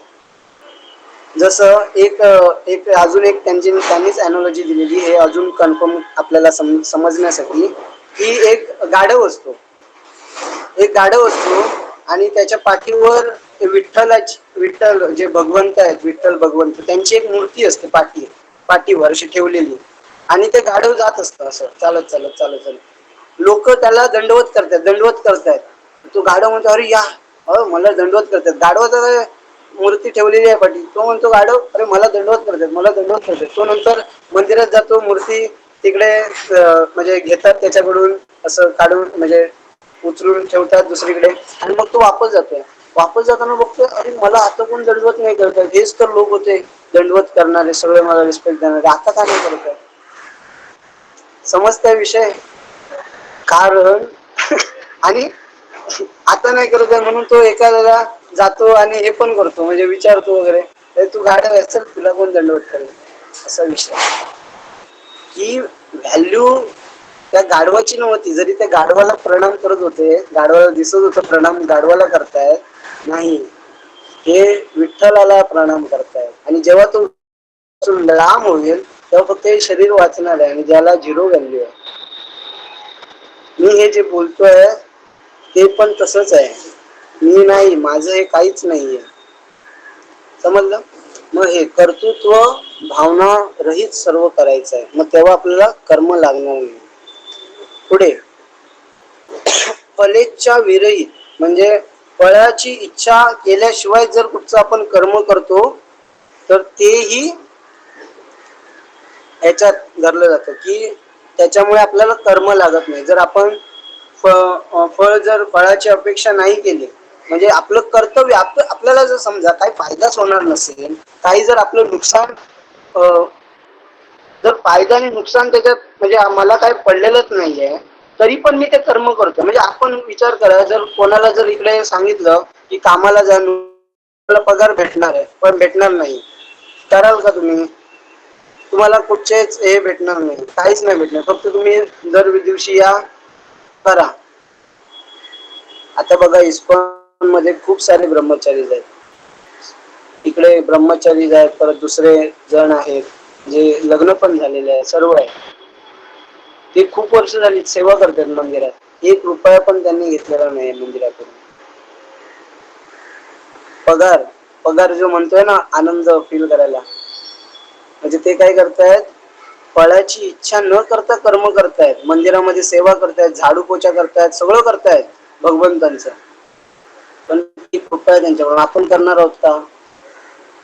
आपण कुठे गेलो तर आधी अरे माझा फायदा काय इकडे, त्याआधी मला सांग, तरच मी करेन. बरोबर ना? असं आहे. मग फळाची इच्छा रहित. तसंच स्टोरी भेटते बुद्ध, भगवंत जे बुद्ध आहेत, लॉर्ड बुद्धा, तर त्यांची पण स्टोरी भेटते. मग त्यांच्या स्टोरीत काय म्हणजे होतं की एक व्यक्ती असतो जो त्यांच्यावर रागवलेला असतो, खूप रागवलेला असतो. मग म्हणजे कधीच तरी त्यांच्यावर राग काढायचा असतो, असा वेळ भेटत नसते. मग एकदा त्याला वेळ भेटते गौतम बुद्धांशी जरा जवळने जाण्याचा, म्हणजे असं त्याला की आता जवळून क्रॉस होणार आहे. मग तेव्हा तो आता राग काढतो यांच्यावर, म्हणजे हे चिडतील वगैरे असं त्याचा विषय असतो. मग तो काय करतो की जसंच त्यांच्या जवळ जातो ना, त्यांच्या अंगावर थुंकतो. थुंकल्यावरती काय होतं, थुंकल्यावरती आता ते म्हणजे बुद्ध आहेत, लॉर्ड बुद्ध, तर ते काय सांगतात की अजून काही तुम्हाला सांगायचं आहे का? बघा, त्या व्यक्तीने काय केलंय, तो थुंकलाय त्यांच्या अंगावरती, आणि लॉर्ड बुद्धा काय म्हणतात, अजून तुम्हाला काही सांगायचं आहे का?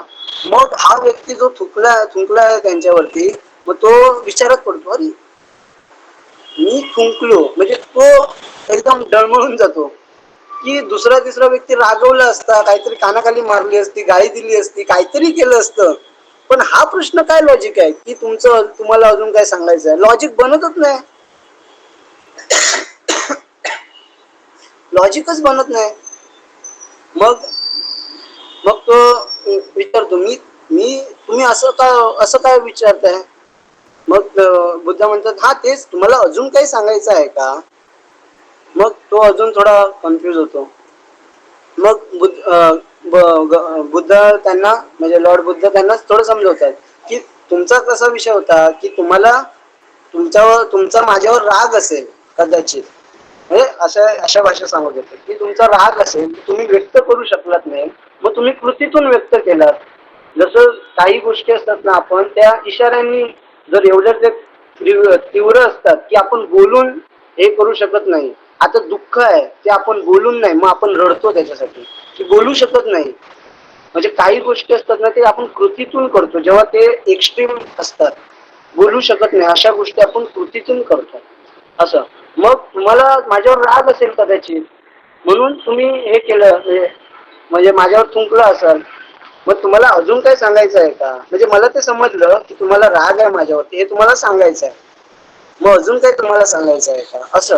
मग तेव्हा तर त्याला समजतच नाही काय सांगतात. मग शेवटी मग ते आपापल्या घरी जातात आणि मग त्याला रात्री म्हणजे थोडा वेळ विचार केला की काय भगवंत बोलले आणि काय होतं ते. मग त्यांना समजतं हा असं असं हो बरोबर माझं चुकलं हे बरोबर बोलत होते. मग त्याला ते सकाळी जाऊन भेटतात परत की माझं चुकलं मला माफ करा मला माफ म्हणजे मला माफ करा माझं चुकलं म्हणून आणि पायावर डोकं ठेवतो आणि रड रड रडत असतो. आणि परत गौतम बुद्ध म्हणजे आता कुठचे बुद्ध आहेत हे आता सर्वेश प्रभूजींचं गेलं आपलं लेक्चर झालं मग त्याच्यात त्यांचं कॉन्फ्लिक्ट होतं जरा गौतम बुद्ध आणि बुद्ध. आता ह्याच्यावर मला अजून काही बोलायचं नाही कारण आता तो आपला टॉपिक नाही आहे आणि तेवढी मला माहिती पण नाही गौतम बुद्ध आणि बुद्ध हे वेगवेगळे होते की नाही असं काय विषय. मग जे बुद्ध होते ते सांगतात की आता तो रडायला लागतो आणि म्हणत असतो की मला माफ करा माझं चुकलं मी तुम्हाला म्हणजे समजू शकलो नाही वगैरे. आणि मग बुद्ध परत म्हणतात की अजून तुम्हाला काय सांगायचं आहे का. मग मग आता तो प्रॉपर प्रश्न विचारतो असं तुम्ही का म्हणताय ते मला सांगा. मग ते म्हणतात की आता तुम्हाला एवढं पश्चाताप झालाय की तुम्ही बोलू शकत नाही आता रडून व्यक्त करताय आणि तुम्ही ते कृतीतून माझ्या चरणांवर पाय ठेवून पाय म्हणजे चरणांवर मस्तक ठेवून तुम्ही आता तो व्यक्त केलाय की तुम्हाला पश्चाताप झालाय. मग अजून तुम्हाला काय बोलायचं आहे का मी बरोबर ओळखलं ना असं. मग तो व्यक्ती भारावून जातो हो मला हेच बोलायचं होतं बरोबर आहे मग मला माफ करा म्हणून. मग ते म्हणतात की मी तुम्हाला काम म्हणजे मी तुम्हाला का माफ करू.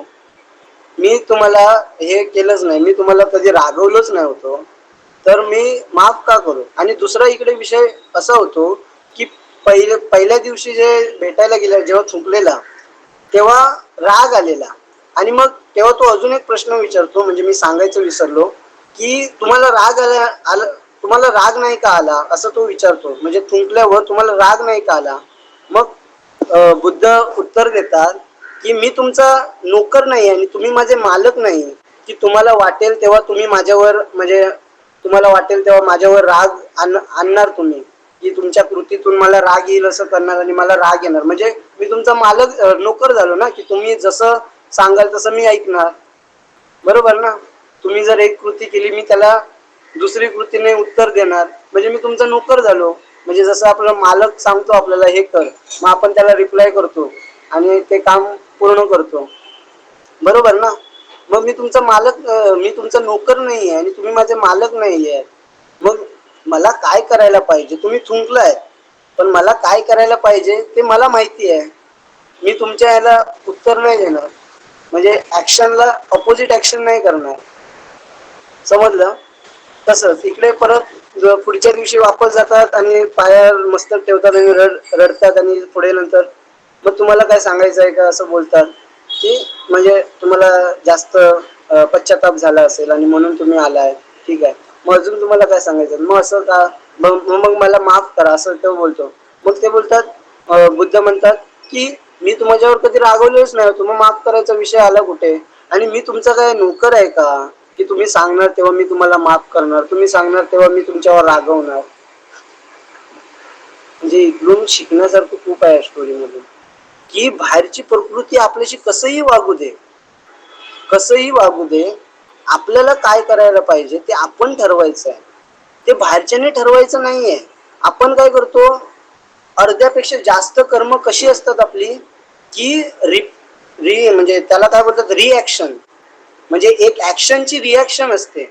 म्हणजे एखाद्याने असं केलं मी त्याला असं उत्तर दिलं म्हणजे तर आपण त्याचे नोकर झालो ना आपण एका म्हणजे नोकर झालो.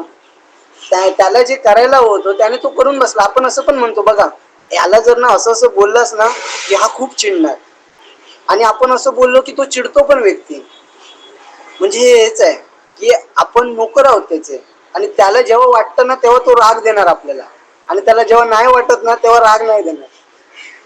मग असं आहे. मग गौतम बुद्ध म्हणजे बुद्ध पण तेच सांगतात की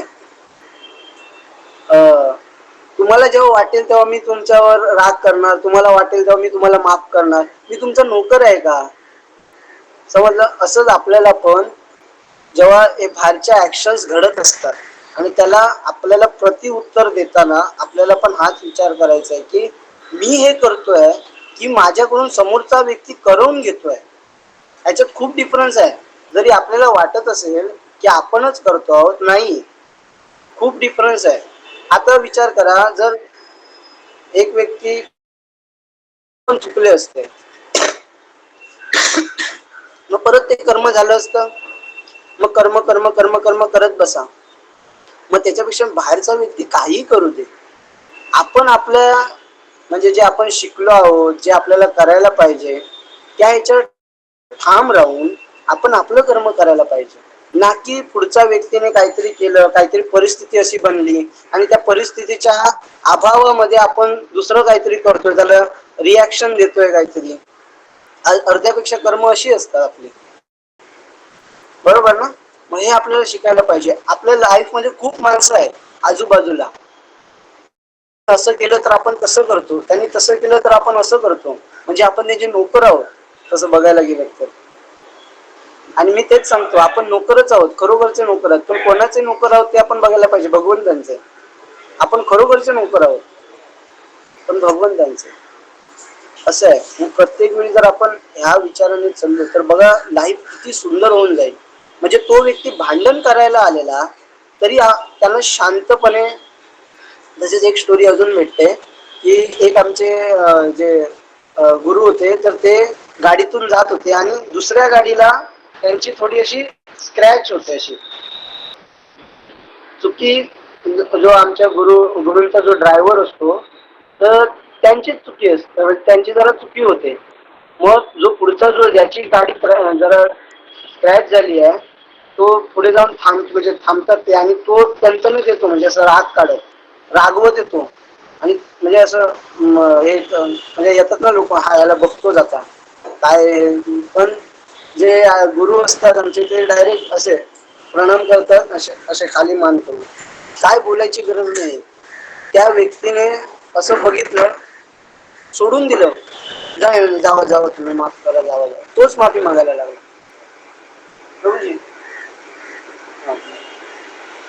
तर तोच माफी मागायला. मग हे आहे, पुढचा काहीतरी करतोय त्याला आपण रिप्लाय देत बसता नाही. आपण स्वतःला निवडायला पाहिजे की मला काय करायला पाहिजे. मला इकडे माफी मागून विषय सॉल्व्ह होतोय का, हे माझं कर्तव्य काय इकडे, हे समजून घेऊन झालं. मग तेव्हा आपण कर्मांकडे आपण फिरणार आहोत, मग बघणार आहोत त्यांना चांगल्या परिस्थितीत. ठीक आहे. मग त्याच्यानंतर आता अजून पार्ट राहिलाय, तर तो मी थोडा कंप्लीट करतो. 1 वाजलाय, मला समजतंय तुम्हाला प्रसाद घ्यायला जायचं आहे, पण थोडा आपण कंटिन्यू करू आणि 15 मिनिट म्हणजे 10 मिनिटांमध्ये आपण हा पार्ट संपवून टाकू. मग अशी कर्म आहेत. तर आपण ही जर कर्म केली जी आता आपण मी डिस्क्राईब केली, त्याने काय होणार नाही, कर्म कर्म बनणार नाही. जे कर्म आहे ते अकर्म होणार. म्हणजे कर्म आहे, कर्म आहे, सगळं कर्म आहे, पण ते कर्म राहणार नाही.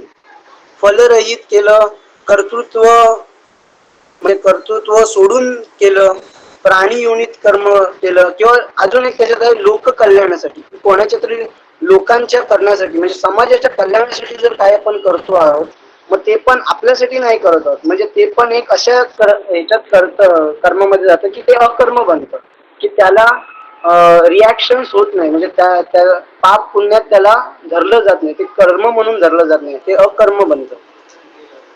मग हे आहे.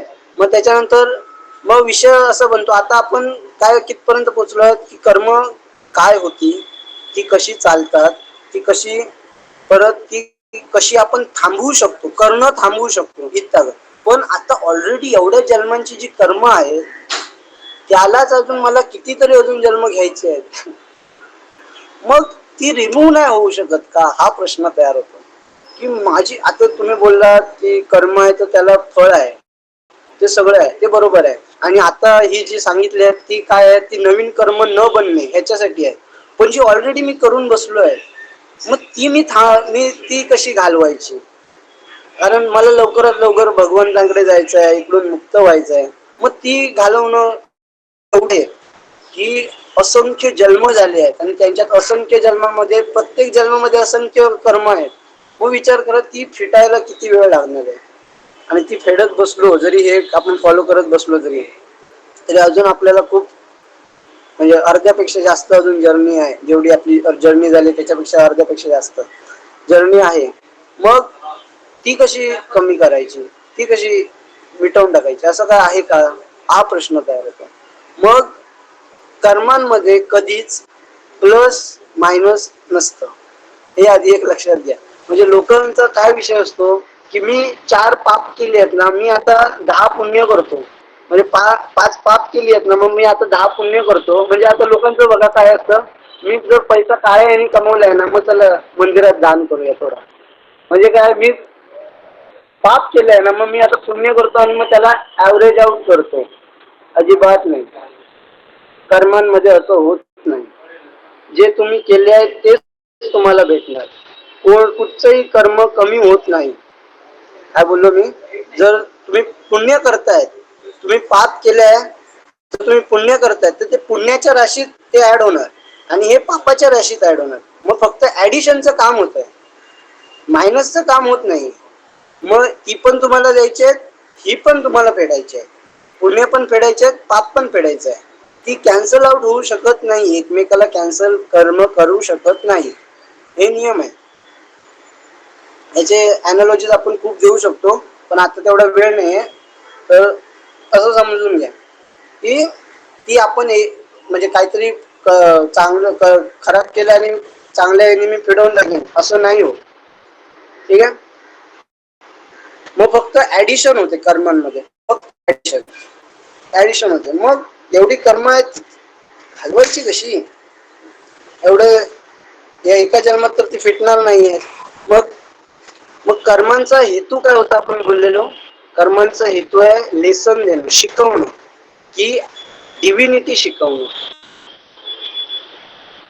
डिव्हिनिटी शिकवणं म्हणजे स्पिरिच्युअल नॉलेज सर्व देणं, हा कर्मांचा हेतू आहे. की तुम्ही काय करताय, तुमच्या कर्मांचा हेतू काय, लेसन देणं आपल्याला, बरोबर ना. मग जर समजा आपल्याला समजलं की कर्म काय आहेत, ती कशी वर्क होत आहेत, हे जेव्हा नॉलेज येऊन जेव्हा आपण धार्मिकतेकडे वळू, स्पिरिच्युअलिटीकडे वळू, तेव्हा त्या कर्मांचा हेतू साध्य होतोय.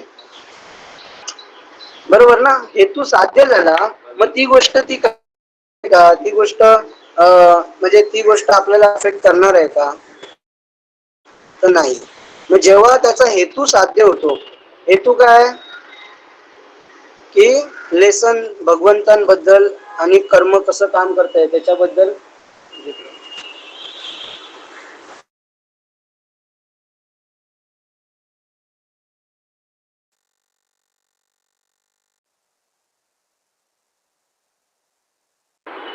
ओके, तो तिकडे आपण घेऊ शकतो. तर कसं कुठे जाऊ, तर काम काय आहे की लेसन्स देणं, शिकवणं. कर्मांचं काम काय, शिकवणं, की हे कसं चाललंय आणि पेन काय, दुःख काय, ते देणं. आणि मग त्याने काय होणार, आपण शिकायला जाऊ की धार्मिकता काय आहे, स्पिरिच्युअलिटी काय आहे, याच्याकडे आपण वळू. आणि मग ते जेव्हा साध्य होईल, तेव्हा ही जी 5ची जी कर्म आहेत ती सगळी नष्ट होतात स्वतःहून. म्हणजे ती स्वप्नांसारखी आहेत, कारण त्यांचा काय व्हॅल्यूच नाही. जर समजा ह्या मटेरियल नेचर जरी आहे, पण ते मिटताय तयार होत आहे, मिटताय तयार होत आहे, मग ह्याला काय व्हॅल्यू नाही आहे. मग इकडे जी कर्म करतोय त्यांना थोडी व्हॅल्यू असणार आहे, नाही. पण कधी व्हॅल्यू नाही राहणार, जेव्हा आपण ह्या स्वप्नातून बाहेर पडू. आपण बघा स्वप्नात खूप काही ना काय करतो, पण जेव्हा जाग येते तेव्हा त्याला काय व्हॅल्यू राहते का, स्वप्नांना नाही. तसंच आहे, जर स्वप्नात आपल्याला खूप कर्ज आहे, कोणाचा तरी पैसे द्यायचे आहेत, पण जर आपण स्वप्नातून बाहेर पडलो तर कोणाला पैसे द्यायचे, कोणालाच नाही. मग तसं आहे की जेव्हा आपल्याला हे नॉलेज येईल सगळं कर्मांचं कसं काम काय, आणि आपण स्पिरिच्युअलिटी भगवंतांकडे वळू आणि रिअल नॉलेजकडे वळू, अज्ञानता दूर करून जेव्हा आपण ह्या स्वप्नातून बाहेर पडू, तेव्हा ही जी असंख्य पाप आहेत ती अशी चुटकी सरशी गायब होणार आहे. असं आहे. म्हणजे जसा वणवा असतो, वणवा कसा असतो, वणवा जेव्हा जंगलामध्ये लागतो ना, तो तेव्हा ओली झाडं सुकी झाडं बघत नाही, तो सगळ्यांना पेटवून घेऊन जातो. मग त्याच्यात ओलं सुकं सगळं जळून जातं. मग तुमची मोठी कर्म आहेत म्हणजे ओली कर्म आणि सुकी कर्म जी छोटी छोटी कर्म आहेत ती सगळी जळून जातात आणि सगळी नष्ट होतात जेव्हा हा ज्ञानाचा वणवा आपल्या शरीरात येतो. ज्ञानाचा वणवा म्हणजे ज्ञान आपल्याला हे होतं तेव्हा ही सर्व कर्म नष्ट होतात आणि आपण त्या स्वप्नातून बाहेर पडतो. असं मग सर्व धर्म म्हणून भगवंत म्हणतात, भगवंतांचा एक फेमस श्लोक आहे भगवद्गीतेतला, सर्व धर्म परित्यज्य मामेकं शरणं व्रज. इसका आगे क्या है? अहम अहम अहम त्वाम सर्व पापेभ्यो मोक्षयिष्यामि मा शुचा. असं आहे कुठचा शुचा कौन सा वर्ष कौन सा 18.66 भगवद्गीते 18व्या अध्यायातील श्लोक आहे हा, 66च्या आसपास आहे. मग सर्व धर्म परित्याज्य आणि मामेकं शरण, तुम्ही जेव्हा माझ्या शरणामध्ये याल तेव्हा भगवंत म्हणतात निश्चितच मी तुम्हाला तुमच्या सर्व पापांची माफी किंवा क्षमा देऊन टाकेन, मी सर्व पाप तुमची माफ करून टाकेन, असं भगवंत स्वतः म्हणतात. आणि त्याचा अर्थ हा आहे की कशी आपली कर्म नष्ट होणं, जेव्हा आपल्याला नॉलेज भेटणं, जेव्हा आपण भगवंताच्या सानिध्यात जाऊ, सर्व धर्म परित्याग, जेव्हा सगळ्या धर्मांचा त्याग करून आपण भगवंतांकडे जाऊ तेव्हा आपली ही सर्व कर्म हे होणार आहे. ठीक आहे आपलं, ठीक आहे आज आपण इकडेच थांबवतोय. जरा अजून थोडा पार्ट होता कर्मांचा, तो अजून डिस्कस करायला नाही भेटला. आता एक दुसऱ्या प्रभूजींचं लेक्चर आहे, म्हणजे त्यांचं काहीतरी आहे. मग थांबा, चालू ठेवा. प्रश्न उत्तर जर कोणाचे असेल, ओके एक प्रश्न आहे तर आपण घेणार. जरा मी दुसऱ्या रूम मध्ये शिफ्ट होतोय कारण त्यांचं जरा लेक्चर चालू आहे, त्यामुळे जरा चालू ठेवा. एक दोन प्रश्न घेऊ आणि आपण बंद करू. ठीक आहे.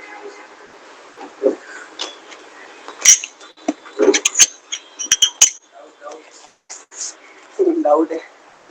डाउट है? नहीं नहीं, आप नहीं पूछ सकते.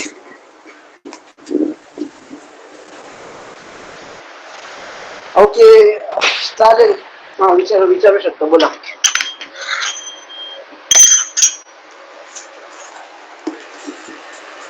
ओके बोला, मेसेज केलाय का?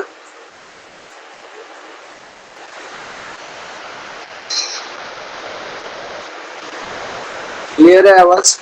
सर्व क्लिअर आहे? विचारताय की मी विचारू प्रश्न? श्रेयस, एक प्रश्न होता, विचारू शकतो का? मला जर उत्तर येत असेल तरच मी देणार, काही पण सांगतो, नाही तर तुम्ही म्हणाल ठीक आहे. बोला बोला, सर्वेश प्रभू बोला. कर्म कर्म आणि भाग्य याचा संबंध आहे का?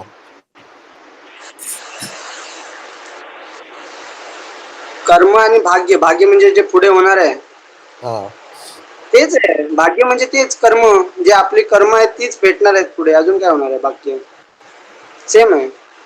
सेमच आहे का? म्हणजे लक बोलताय का तुम्ही, लक वगैरे असं?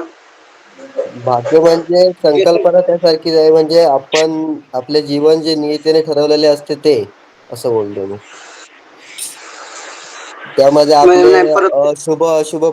परिणाम असतात, त्याचा आणि आपल्या कर्मांचा संबंध असतो का, असं मला विचारायचं. शुभ आणि अशुभ, परत एकदा रिपीट करा, मी जरा लक्ष नाही समजलं. फ्युचर मध्ये जे घडणार आहे त्याचा हे आहे का म्हणतोय? आणि त्याचा हा, आणि कोणाचा? बरोबर आहे. हा, आणि कर्म फ्युचर मध्ये करतोय आता जे प्रेझेंट कर्म करतोय तो, आणि जे फ्युचर मध्ये घडणार आहे. हो, हे बघा, जशी आपल्याला आता पण जे भेटतंय ते पास्ट मध्ये जे केलंय त्याचंच फळ आहे. आता जे करतोय त्याचं फळ फ्युचर मध्ये भेटणार आहे. सिंपल. काही भाग्य, लक विक असं काय नसतं, कर्मांवर असतं सगळं. जे आता करू ते आपल्याला पुढे भेटणार, जे पुढे करू ते त्याच्या पुढे भेटणार, पण भेटणार. ठीक आहे. ठीक आहे. अजून एक प्रश्न क्लिअर होता झालं? माझा.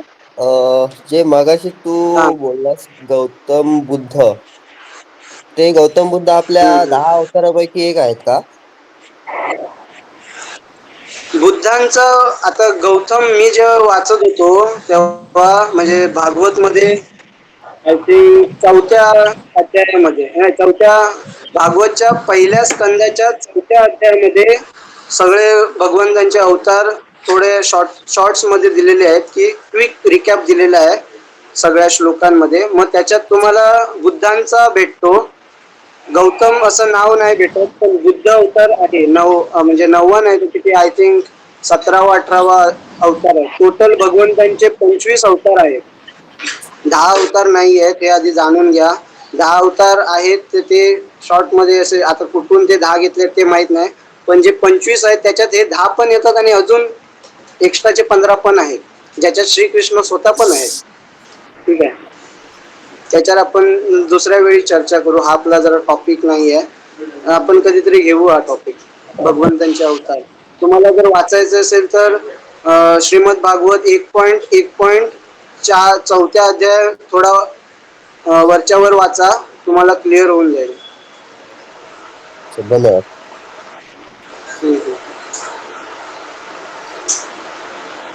माझं अजून कसं कोणाचं?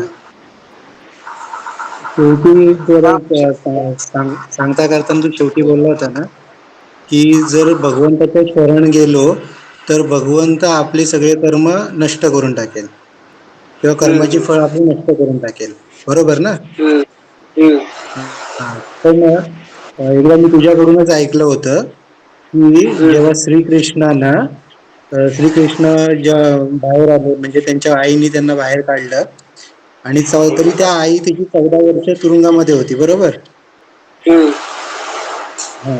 मग ते भगवंत तेव्हा त्यांचे कष्ट का दूर करू शकले नाहीत? कारण त्यांचं पहिलं कर्म होतं. पहिली गोष्ट की राम अवतारामध्ये ते कोण होत्या? राम अवतारामध्ये त्या कैकई होत्या आय थिंक. हा, कैकई होत्या जी रामांना लांब पाठवते आणि त्यांची जी सख्खी आई असते राम भगवंतांची, मग त्यांना थोडा त्यांच्यापासून 14 वर्षाचा म्हणजे पिरियड असं त्यांना लांब राहावं लागतं. आणि कैकई आय थिंक भरत यांची आई असते पण त्यांना तर जवळ भेटतो. मग हे आता कर्म फेडण्यासाठी त्यांना तिकडे म्हणजे आता श्रीकृष्णांचा जन्म जरी त्यांच्या पोटी झाला पण त्यांना श्रीकृष्ण जोपर्यंत मोठे होत नाहीत तोपर्यंत त्यांना आणि जोपर्यंत कंसांचा वध नाही करत आहे त्यांच्या मामाचा तोपर्यंत त्यांना लांब राहावं लागलं. आणि ते कर्म म्हणजे ते तिकडे कर्म. आणि जी आई राम भगवंतांची आई होती ज्यांना 14 वर्षाचा वनवास म्हणजे भगवंतांना लागला, त्यामुळे हे त्यांच्या ज्या आई होत्या त्यांना तर ह्याच्यातच राहावं लागलं राजवाड्यामध्ये. मग त्यांचं जे कर्म होतं समजलं, त्यांचं जे कर्म होतं ते त्यांना मग आता जी गोकुळामधली जी त्यांची आई आहे यशोदा माता, मग तिकडे त्यांना सहवास भेटला. म्हणजे ते तिकडे लांब राहिलेले पण इकडे जवळ झाले आणि राम अवतारात मध्ये जे जवळ राहिलेले ते इकडे आता लांब झाले, असा विषय. आणि कर्मांचा म्हणून तो कर्मांचा विषय. पण ते जे गोष्टी आहेत जे भगवंतांच्या गोष्टी आहेत त्या लीला आहेत, भगवंतांच्या साध्या सुध्या गोष्टी नाही आहेत.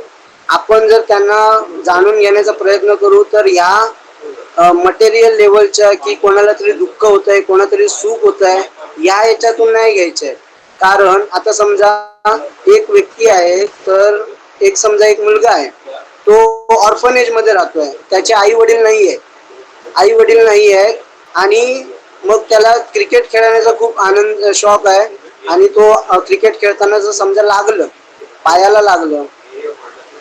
पायाला कुठेतरी लागलं आणि तो हॉस्पिटलमध्ये गेला आणि जी नर्स होती ती त्याची नर्स थोडी आईच्या वयाची होती आणि मग ती एवढी काळजी घ्यायची त्यांची की त्यांना तेव्हा समजलं की आईचं प्रेम काय असतं. समजलं त्या मुलाला तेव्हा समजलं, हॉस्पिटलमध्ये जाऊन जेव्हा ती काळजी करायला लागली तेव्हा समजलं. आणि मग जेव्हा तो बरा होऊन वापस येतो मग तो म्हणजे तो इकडे तिकडे राहतो थोडा वेळ म्हणजे ऑर्फनेज मध्ये, पण तो म्हणतो मला परत पायाला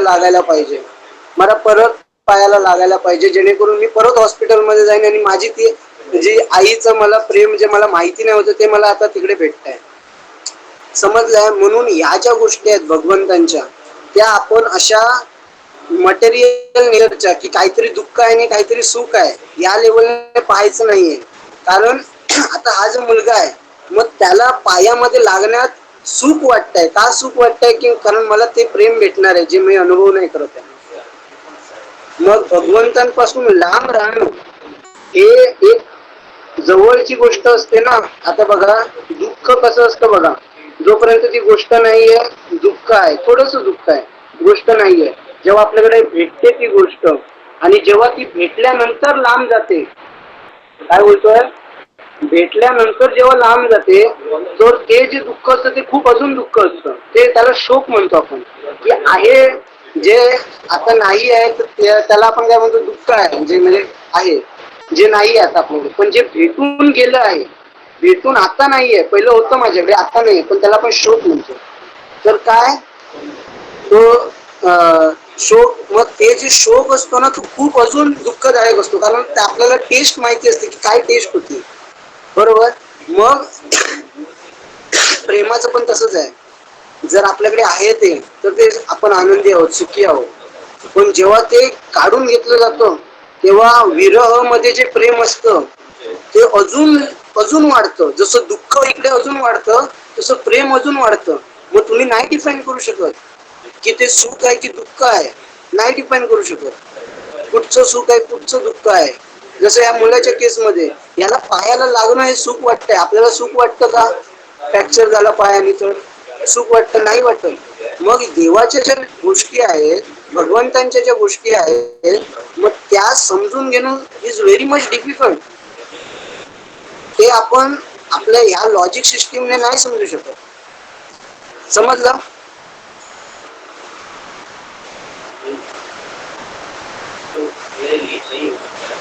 हॅलो, आवाज येतोय?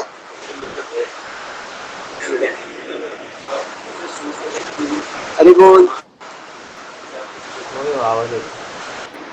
हा, आणि दुसरी गोष्ट, जे भगवंतांच्या बरोबर राहत होते, विचार करा, जे साधे सुधे ऑर्डिनरी माणसं होती का ती?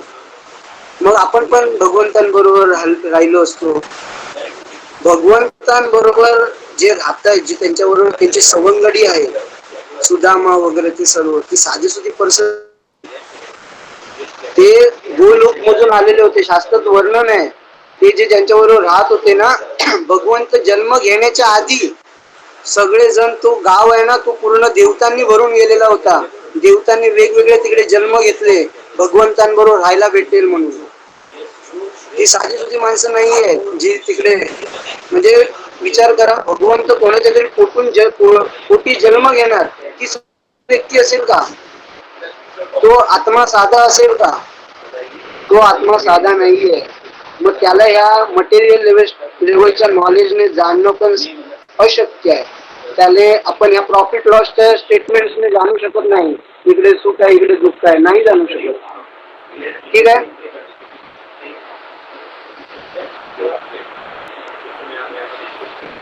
ठीक आहे, क्लिअर झालं असेल तर होय म्हणा. आणि आपण अजून एक लास्ट प्रश्न घेणार आहोत, जर काय असेल तर कोणाचा.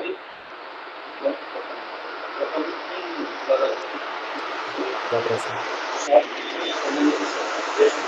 नाही कोणाचा प्रश्न? माझा माझा माझा प्रश्न आहे. हा, ओंकार प्रभूजी. तू एंडला आवाज जे येत नाही. गौतम बुद्धांचं बोललेलास, हा, हा. त्याच्यात तू बोललेलास बघ, ते गौतम बुद्ध समोर तो आला, ते आले, जे कोण होते ते, त्यांनी थुकला हा, आणि मग म्हणजे गौतम बुद्धांनी रिएक्शनला अँटी रिएक्शन नाही दिली, हम्म. बरोबर. मग हम्म. श्रीकृष्णाने जेव्हा महाभारतात युद्ध केलं तेव्हा शकुनी म्हणजे कौरवांची पार्टी छळ करत होती, बरोबर. छळने हम्म. जिंकत होते ते युद्ध. मग श्रीकृष्णाने तेव्हा छळाचा वापर का केला, रॅदर दॅन त्यांनी न्यायाने आवाज वगैरे जिंकण्यापेक्षा, बारीक झाला. न्यायाने काय काय? जिंकण्यापेक्षा न्यायाने जिंकण्यापेक्षा युद्ध त्यांनी छळाचा वापर का केला श्रीकृष्ण. न्यायाने जिंकण्यापेक्षा कशाचा वापर केला? छळ छळ युद्धाचा. छळ छळ वापर केला, युद्ध छळाचा. तर करायलाच लागणार ना. छळ छळ हा. कसं असतं, आता जसं मी सांगितलं जसं ऑलरेडी, भगवंतांच्या पहिल्या तिथे लीला असतात. भगवंतांना कोणाला मारणं एकदम असं सगळ्यांच्या हृदयात भगवंत आहेत, मग कोणाला मारणं आणि कोणाला काय बुद्धी देणं हे सगळं भगवंतांच्या हातात आहे. पहिली गोष्ट ती गोष्ट. दुसरी गोष्ट छळ करणे. आता बघा, जर काही गोष्टी, हे पण आपण आता हे पण बघितलं काय, जे नाही काय काय कधी कधी काही गोष्टी आपल्याला खोट्या पण बोलाव्या लागतात. जर आपल्याला धर्म जर स्थापन ठेवायचं असेल, जर पुढची व्यक्ती समजून घेणारी नसेल, तर कधी कधी आपल्याला ते धर्म स्थापन करण्यासाठी खोटं बोलावं लागतं. मग ते खोटं म्हणजे कोणाच्या तरी फायद्यासाठी आपण काहीतरी करतो आहोत, म्हणजे लोकांच्या, स्वतःच्या नाही, कोणाच्या तरी म्हणजे स्वतःच्या नाही, लोक कल्याणासाठी जर आपण काहीतरी करतो आहोत, मग ती गोष्ट चुकीची आहे का? मग आता इकडे असा पण विषय होतो की अर्जुनने किती जणांना तरी मारणं हे शास्त्रामध्ये चुकीचं आहे. शास्त्रामध्ये लिहिलेलं आहे की अहिंसा करायचीच नाहीये, पण शास्त्रामध्ये हे पण आहे की हिंसा कधी करायची. सगळ्याच कसं आहे, दोन्ही गोष्टी आहेत.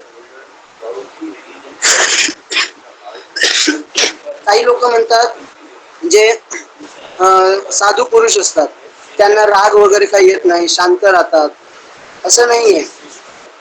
राग कधी आणायला पाहिजे आणि राग कधी न आणायला पाहिजे हे पण माहिती हवं. म्हणजे समजा जर एखादी म्हणजे मी हे लेक्चर मध्ये घेतलेलं आहे का, की एका व्यक्तीने काय केलं, आमच्या गावातला होता, मग त्याने रागाच्या भरात, म्हणजे त्यांच्या वडिलांबरोबर त्यांचं भांडण झालेलं, आणि रागाच्या भरात त्याने त्यांचा मोबाईल आपटला, असं आपटून फेकून दिला.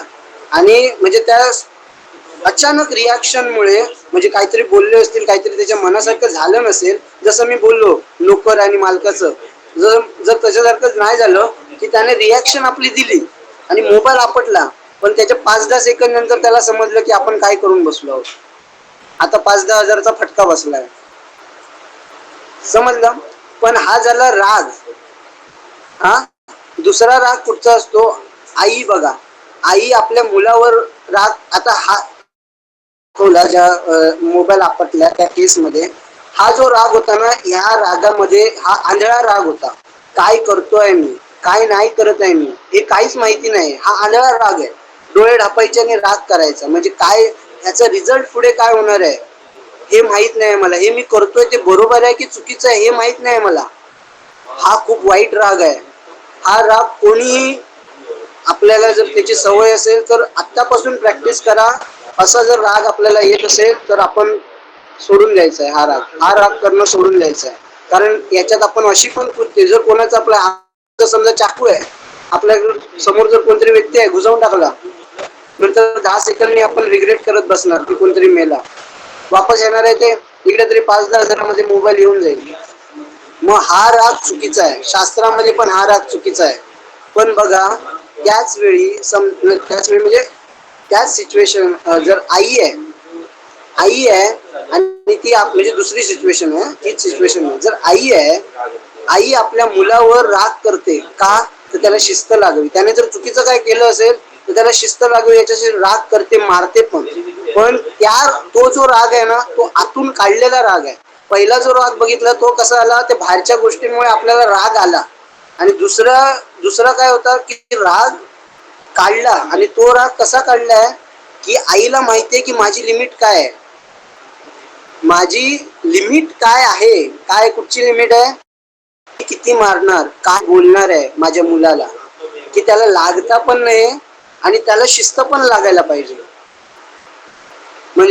म्हणजे मी या प्रकारे मारणार, हाताने मारणार किंवा दुसऱ्या कशाने मारणार की जास्त मोठं मेजर होता नाही.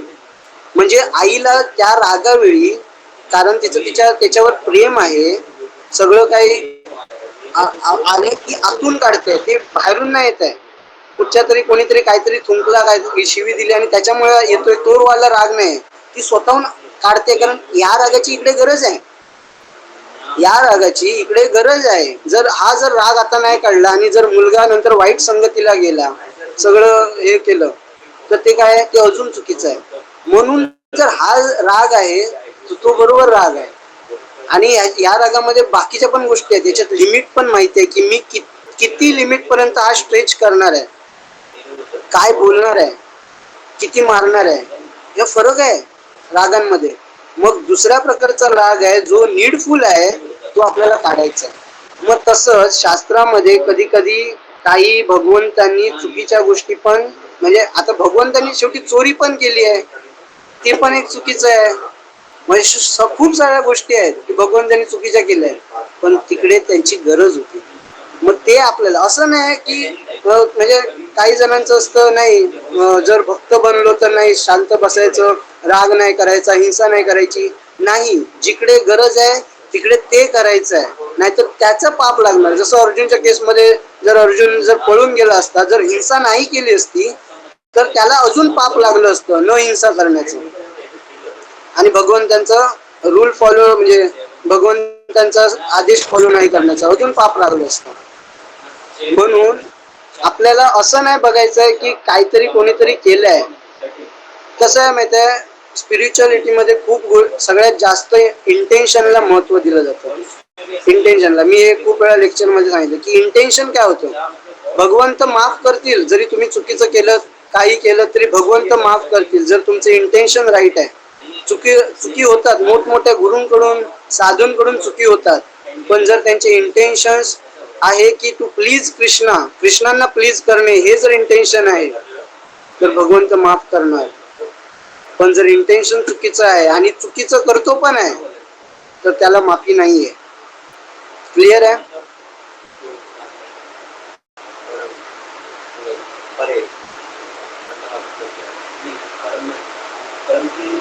ओंकार प्रभूजी, होय क्लिअर. असं आहे. म्हणजे त्यामुळे म्हणून मी बोललो की आपण जेव्हा शास्त्र वाचायला बसू ना, स्वतःहून वाचून नाही होणार आहे. डॉक्टर एक सिंपल आहे, डॉक्टरची आपण पदवी पुस्तक वाचून मिळवू शकतो का? नाही, आपल्याला गुरु करावा लागतो. मग स्पिरिच्युअल ज्ञान कुठचं आहे, कुठच्या लेवलचं आहे, आणि ते आपण वाचून बघून ऐकून स्वतःच्या स्पेक्युलेशनने अजिबात नाही. आपल्याला त्याच्या मागचं इंटेन्शन कोण जाणू शकतो? जो डिअरेस्ट आहे त्यांच्या, भगवंतांचा जो जवळचा व्यक्ती आहे, भगवंतांना जो जवळ आहे तो, समजलं? मग आपण त्यांच्याकडून जाणून घ्यायचं आहे की इकडे भगवंतांनी हे काम केलं ना, मग हे का केलं, त्याला प्रश्न विचारायचा, स्वतःचे स्पेक्युलेशन्स न वापरता. ठीक आहे? म्हणून सगळ्या गोष्टी करायच्या आहेत, सगळं करायचं आहे, पण शास्त्राचे नियम लिमिट्स जाणून घेऊन. ठीक आहे? हरे कृष्णा. खूप वेळ झाला आपल्याला, आधा 1.5 तास झाला. हरे कृष्णा. तुम्ही वेळ दिलात, धन्यवाद. तुम्ही वेळ दिलात त्याबद्दल तुमचे आभार. असेच येत राहा, मला तुमच्या सेवेचा अजून सेवा करण्याचा म्हणजे चान्स देत राहा. ठीक आहे? हरे कृष्ण.